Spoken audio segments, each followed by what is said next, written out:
Nai-stress o pagod na pagod ka na ba? Gusto ko lang ipaalala sa'yo na kahit gaano ka ka-stress ngayon, wag na wag kang sumuko sa mga pangarap mo.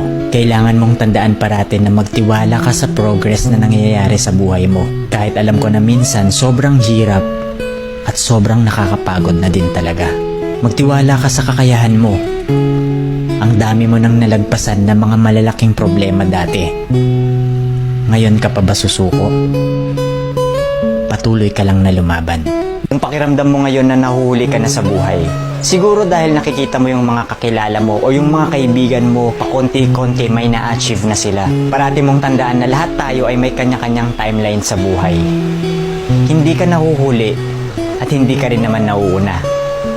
Kung nasaan ka man ngayon sa buhay mo, yan ang lesson at experience na kailangan mong pagdaanan ngayon. Lahat tayo ay may sariling kwento sa buhay na makaka-inspire ng ibang tao.